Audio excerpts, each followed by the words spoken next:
quiet town of Ravenswood, nestled between rolling hills and dense forests, time seemed to stand still. The townsfolk lived simple lives, their days marked by the rhythmic ticking of clocks, crafted by the renowned Elias Graves, the town's beloved clockmaker.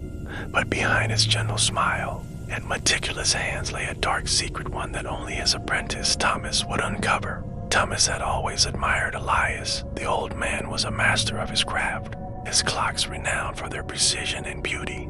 But as the weeks turned into months, Thomas began to notice strange things. Elias would disappear for hours, sometimes days, returning with a distant look in his eyes and faint stains on his hands that he claimed were from oil and rust.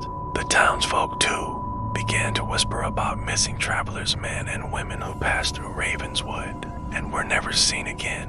One night, while cleaning the workshop, Thomas discovered a hidden compartment beneath the floorboards. Inside, he found a collection of pocket watches, each engraved with a name and date. His blood ran cold as he recognized some of the names. They belonged to the missing travelers. Beneath the watches lay a journal, its pages filled with Elias's meticulous handwriting. The entries detailed his experiments, his belief that human souls could be harnessed to create perfect clock, one that would never stop ticking. Thomas confronted Elias, his voice trembling with fear and anger. The old man's kind demeanor vanished, replaced by a cold, calculating stare. "Time is precious, Thomas," Elias said, his voice low and steady, "and some souls are worth more than others." Before Thomas could react, Elias struck him with a heavy wrench, knocking him unconscious. When Thomas awoke, he found himself strapped to a workbench, the tools of his trade laid out beside him.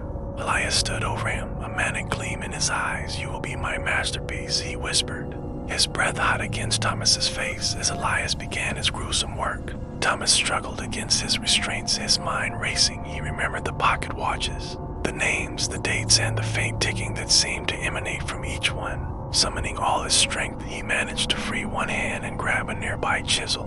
With a desperate cry, he plunged it into Elias's chest. The old man staggered back, his eyes wide with shock. He collapsed to the floor, his lifeblood pooling around him. Thomas freed himself and stumbled out the workshop, his body trembling with pain and fear. He returned to the hidden compartment, retrieving the journal and the pocket watches. He knew he had to expose Elias's crimes to give the victims' families closure. But as he left the workshop, he heard a faint rhythmic ticking coming from deep within the walls. The sound grew louder, more insistent, as if the house itself were alive. Thomas realized too late that Elias's final creation was still incomplete, and the clockmaker's soul was not yet at rest. The townsfolk found Thomas the next morning, his body twisted and broken at the foot of the clock tower. In his hand, he clutched the journal, its pages stained with blood. Pocket watches were scattered around him, their ticking synchronized in an eerie, haunting rhythm. To this day, the people of Ravenswood avoid the old clockmaker's workshop.